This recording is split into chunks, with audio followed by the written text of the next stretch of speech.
Hi, I'm Ron Huxley with theparentingtoolbox.com. Have you ever worked with a child who's undergone traumatic experiences early in their childhood, and you find that no matter what you do, none of your behavioral strategies appear to work?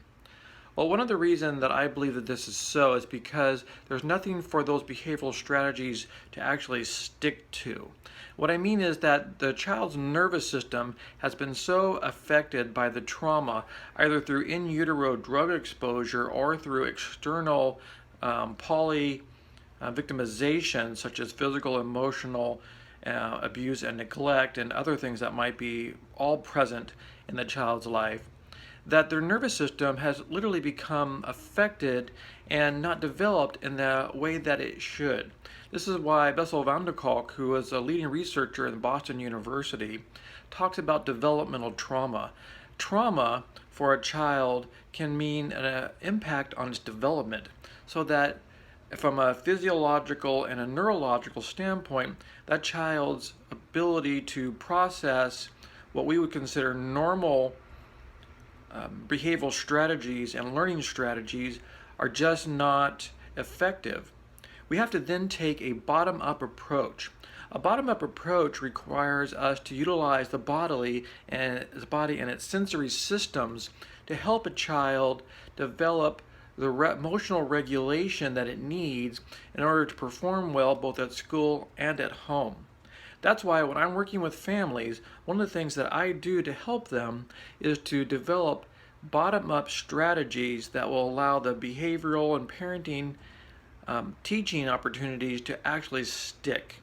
This involves utilizing their nervous system.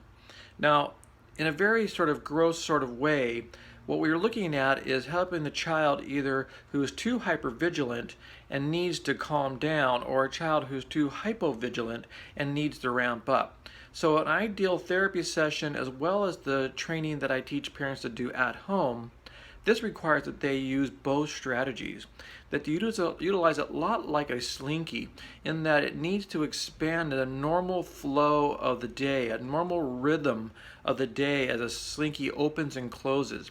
This is something that we who have had a normal development and solid, secure attachments do naturally. If there are times that we're stressed or overstimulated or overwhelmed, we know how to calm ourselves down.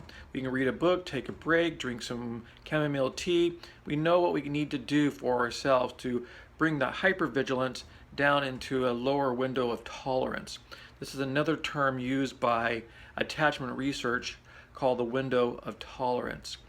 Children who've gone through trauma have a very thin or narrow window of tolerance. We expand it by continuing to provide bottom-up strategies that both work on the upper end and the lower end.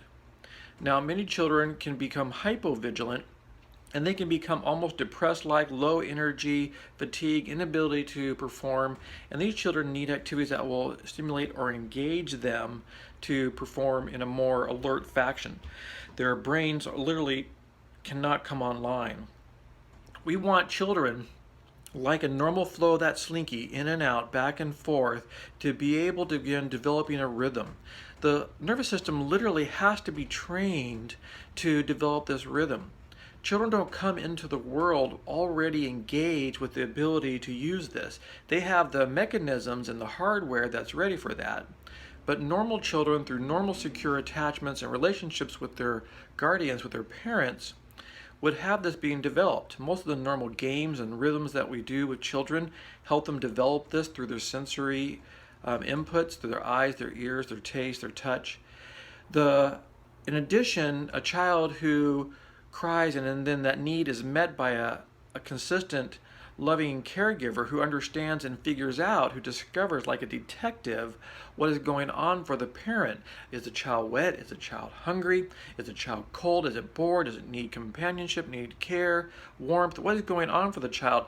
These thousands and thousands of interactions by the parent over time literally develop the nervous system within the child, who goes from immediate 0 to 60 distress, and then a parent comes in and provides the external, what the researchers call external psychobiological regulator. It's kind of like scaffolding on a building. It comes in and it provides structure for a child as it develops.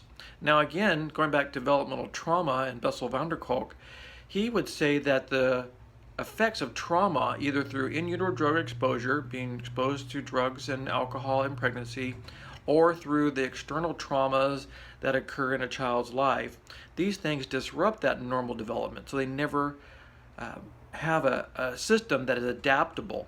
So again, going back to the idea of what we can do from a bottom-up perspective, is that we want to be able to help parents and children understand how to develop that rhythm once again that they would have gotten as infants with a consistent and loving caregiver. So this is Ron Huxley with theparentingtoolbox.com. You can also find me on ronhuxley.com and learn more about me, and even schedule a session or read some of my materials on how to utilize this in a practical way.